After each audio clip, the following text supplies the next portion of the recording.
Chris Hensley is a registered representative of Cambridge Investment Research, Inc., a broker-dealer member of FINRA SIPC, investment advisor representative of Cambridge Investment Research Advisors, Inc., a registered investment advisor. Cambridge and Houston First Financial Group are not affiliated. Good morning, everybody. You're listening to Money Matters on KPFT Houston.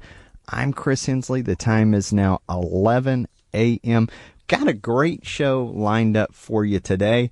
Here we are. It's right before Thanksgiving, and I'm already talking about Christmas. But if you haven't started thinking about it, you may be falling behind here. We've got, the holiday sales coming up. So we have with us today Rudy Cavazos. He is the founding member of the BridgePath nonprofit. He's also a partner with Houston Money Week.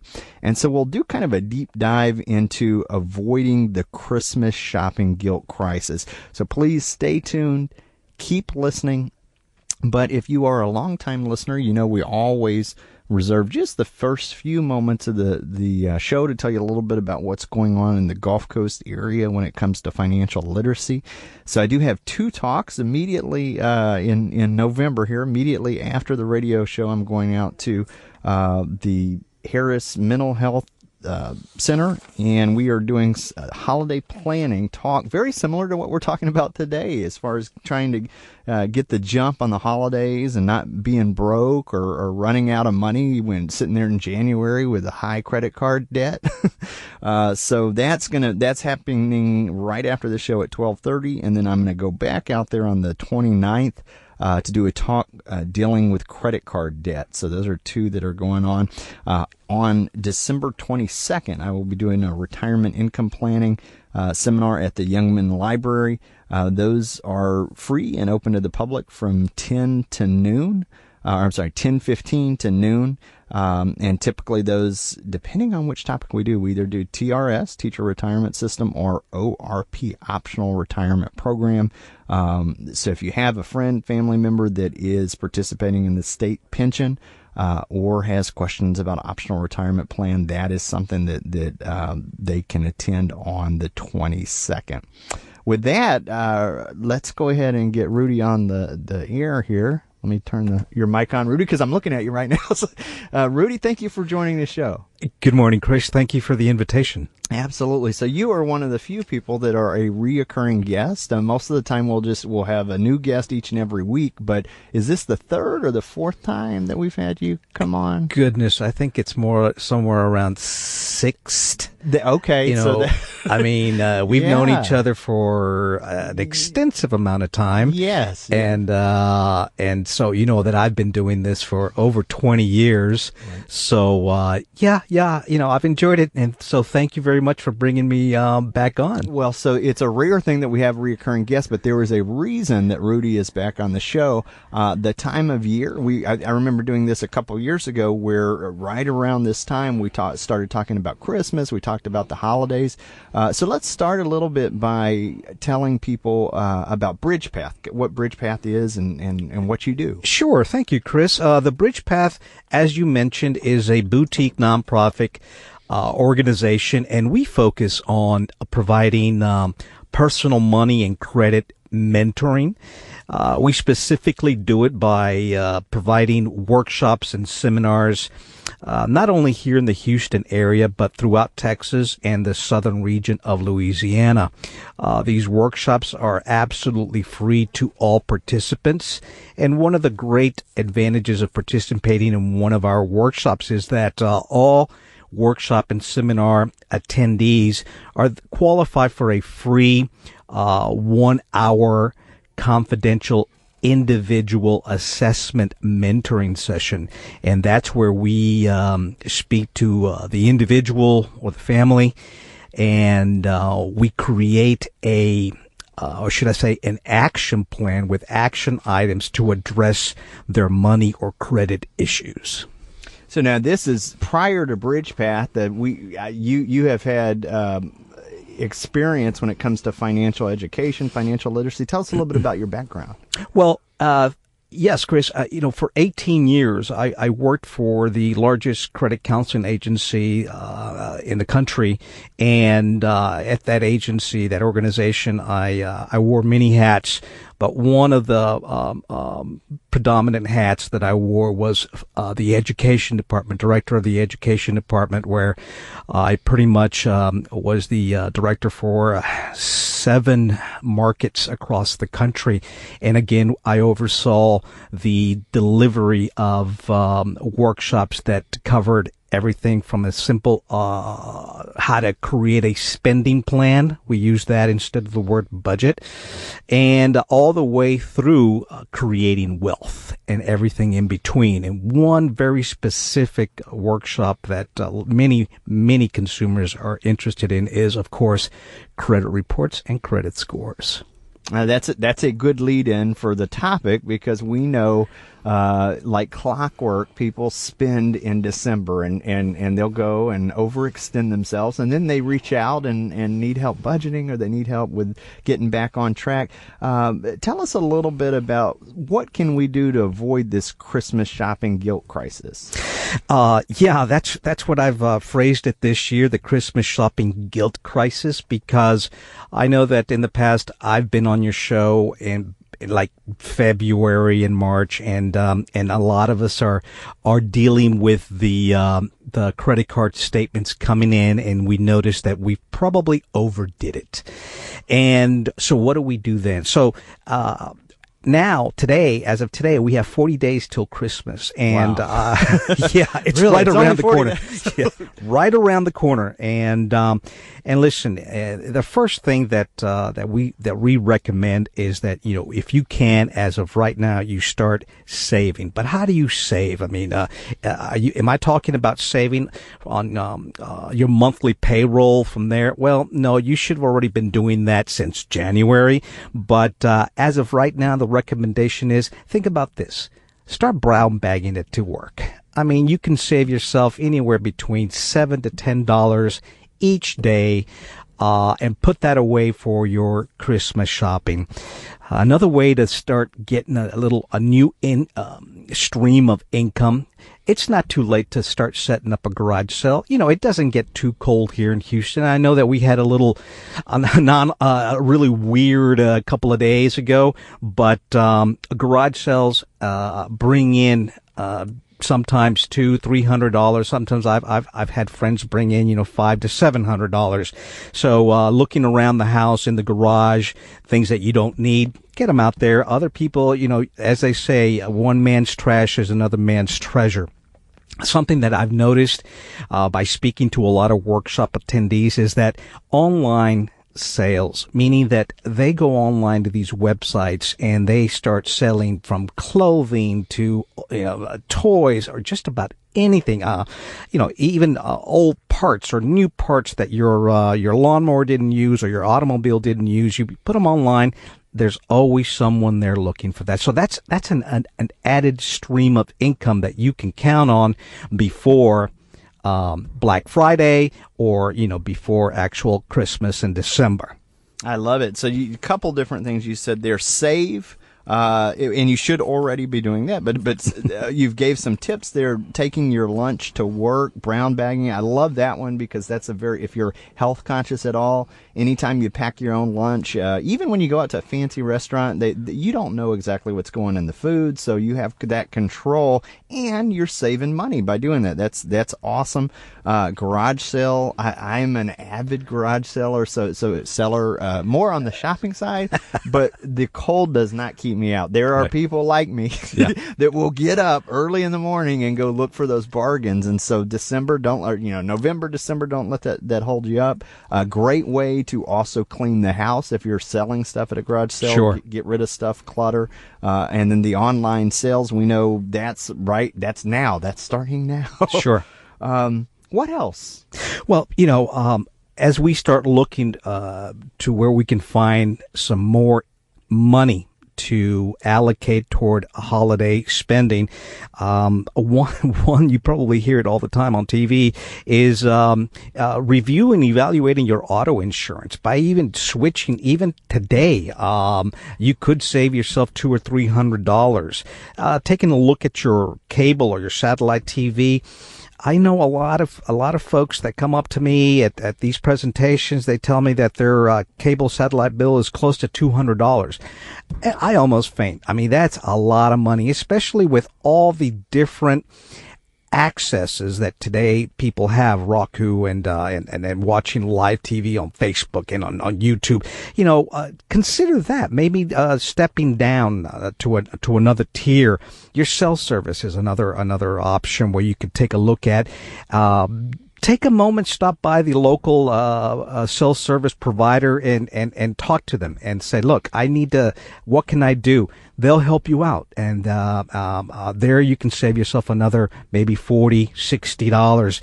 At this period of time, sure, it's short, but still 60, 40, 30, that all adds up. Okay. Now, of course, temporary jobs in the retail market, that they do a lot of hiring. If you're interested in that, sure. I mean, it's part-time. You can really call your shots there and say, I only want to work weekends or I only want to work on the evenings. They're looking for people right now, and that's additional income. Here's a really great one that that you and I were talking about before the show, communicating with our family. Meaning that, for instance, in my family, I've spoken to my brothers and my sisters and other family members, and I said, you know what? I'm going to focus my gift giving to the kids. And that's it. Maybe I might provide my sister a handmade certificate for an auto detailing, which I did last year. She loved it, absolutely loved it. You go price an auto detail, and that's somewhere like $150. So she loved it. Anyway, those are some of the suggestions that we provide that you can use in order to staying away from using that credit card. However, again, we have a few more. Give me just a second here. How about food gifts? Mm-hmm. Homemade gifts. My mother particularly, she, of course, I'm a little biased, but she makes the best tamales everywhere. So guess what her neighbors get for Christmas? Tamales. And they neighbors. Love them. Yes, they are lucky. They come back and say, hey, would you be willing to make X amount of dozens because I'm having a little Christmas party and so forth? In some cases, she does, depending on, if she's traveling or not, she will. But the point here is consider that making someone a food dish, making someone something that you do as a hobby. Like I said, I love auto detailing. I give a certificate.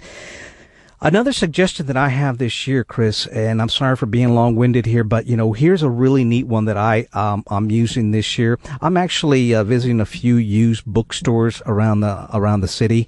I just feel that kids today are losing that knowledge of actually feeling the texture of pages and reading the book and keeping it next to their bedside and picking it up or taking it with them. I grew up with that, a book always with me, and I think that I'm going to do that for my nieces and nephews this year and buy them go down to a used bookstore and you can find some real treasures there.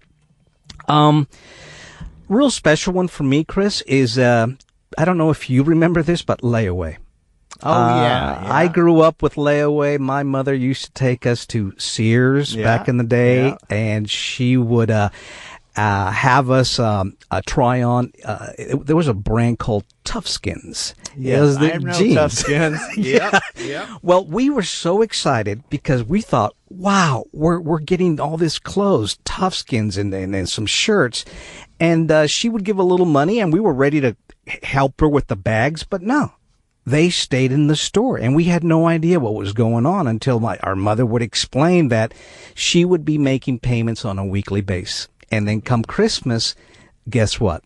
under the tree, we would find our presents with your new jeans and your new shirts and stuff like that. So layaway is not available everywhere, but it is available out there. You just need to ask your store. We forget about that. That was a very common thing when we were growing up. You got me with the tough skins are there, but that was a very common thing when we were growing up. And I know there are retail stores that still do that. Yes, that is fantastic because it's involving some planning ahead. Yes. Being proactive there. Now, I want to recap because you said quite a bit of information there that was really good stuff. You started with the comparison shop, with the car insurance, the cable, the cell service. That's powerful because I tend to find that people get really complacent when it comes to that. They'll find an insurance company or they'll have their cable set the way they like it, and they never really go back and revisit it. But that's found money. It is. Making some tweaks and some adjustments. What's the most current deal that you have going on?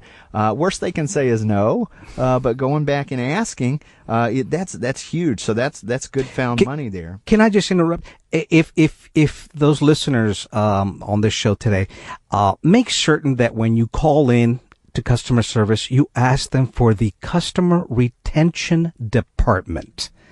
Because those people in that department, they have the ability to make changes to your account and offer you discounts in order to retain you as a customer.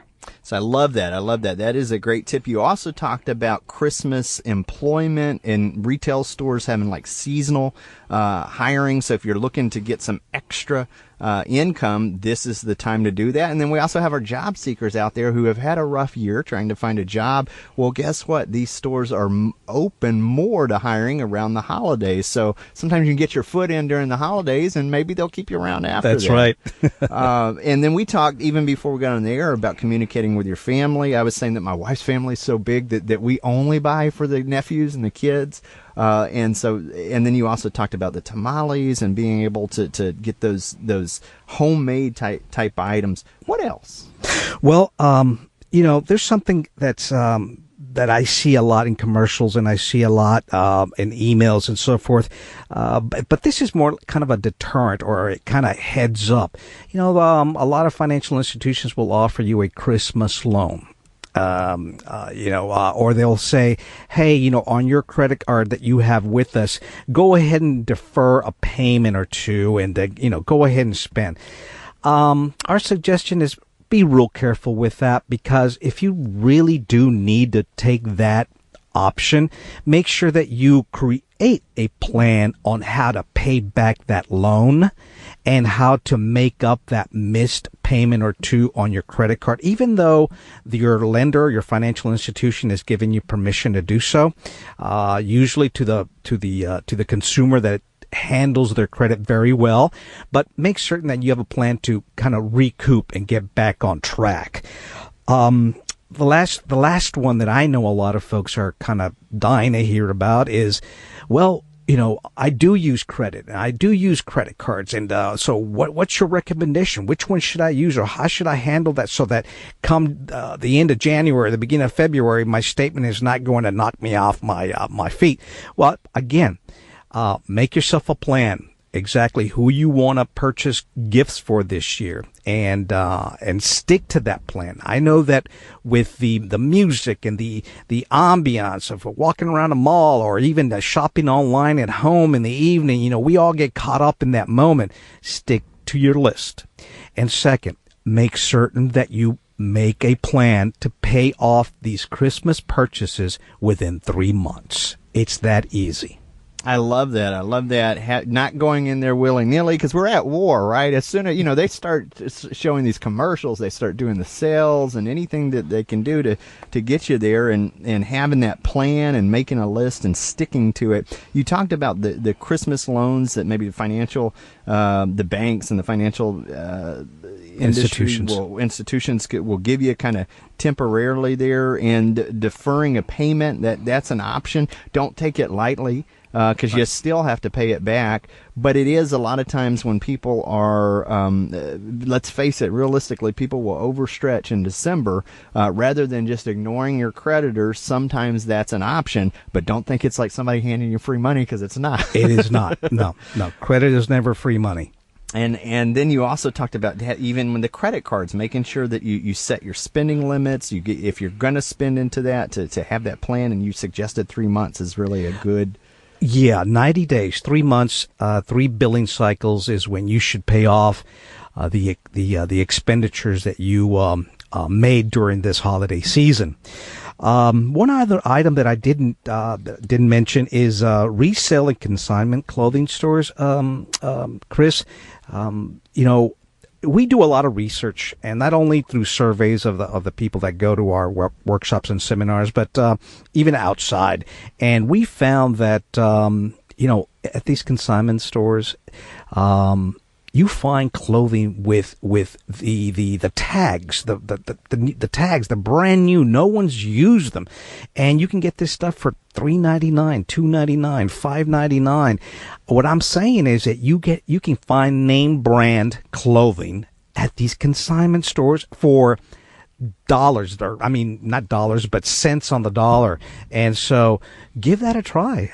You're not picking up clothes that was found in a trash can. No, this is really good and new stuff. I love that one. That I am so frugal. So I am so frugal that the only time that I wear brand name stuff is if I can find it in a consignment store or a resale shop. I know here locally in Houston, we have so many dry cleaners. Yes. That what happens is that people will leave their clothes, brand name stuff, brand new stuff, and they never come and pick it up. And so they will take it in bulk and resell it to the consignment stores. And and you can buy it for pennies on the dollar. It's exactly crazy. Yeah, it's amazing.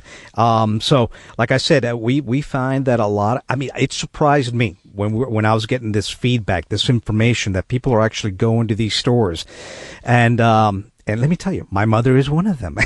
And she will tell me, look, she says, the strategy is that you got to have enough time on your hands. Cause that's true. You're not going to walk up to a rack that says, oh, name brand here. No. You got to have time to sift through all the clothes. And so she takes it as a therapy session for herself. Put everything aside. She's going to go in there and just kind of browse. And if she finds something fantastic, and when she does, she brags about it and calls me and says, guess how much I got this thing for? And I'm like, wow, that's pretty amazing.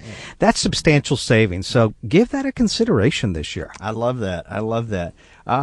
So I know we still got some time here, and you're in a unique position where, having worked for the credit counseling organization in the past, you've done the education, but you also you've seen the budget counseling that happens in, I think one year we called it the Christmas credit card hangover. Right. In January, where people have gone in and they've overspent.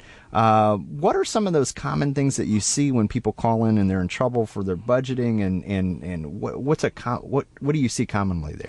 Well, the common denominator there, Chris, is that the consumer that contacts us, they have no spending plan, meaning a budget. They don't have anything drawn up, whether they use the envelope method or whether they've got a software that keeps track. That's the common denominator. They do not have that tool readily available. So basically, I can ask them, how much do you pay for electricity any given month? How much do you spend on groceries? They have no idea. Literally no idea. Okay? So when someone the following year after Christmas and the holidays, because remember, it's not just about gifts. It's about everything else. The food, the parties, the family that comes over to visit. Those are expenditures that a lot of folks don't even plan for. The wrapping paper, the bows and stuff like that. Hey, trust me, I recycle those things. I put those things away and I use them over and over. My significant other laughs sometimes because I give her the same little gift bag. She says, "Oh, I think I've seen this before. This is familiar." Yeah. And I was like, yeah, but what's inside you haven't seen before. So come on. And anyway, so those are just, again, examples of how you can divert from overspending during the holidays. But to your question again, so the spending plan, okay, making a list of all the credit cards that you owe. The one with the highest interest goes first, and then the one with the lowest towards the end. The balances, and once we take a look at that, for many folks, it's consumers, it's very inspirational when they can pay one off quickly. So we will recommend that and say, okay, look, this one's got a $200 balance. Let's go ahead and take care of that one within the next month or two. Very uplifting and motivating to pay off and eliminate one credit card. Okay. However, all financial pundits will tell you it's better to start hitting the one with the highest interest rate first. Okay. As much money as you can to that one credit card. All the other credit cards, you make the minimum payment.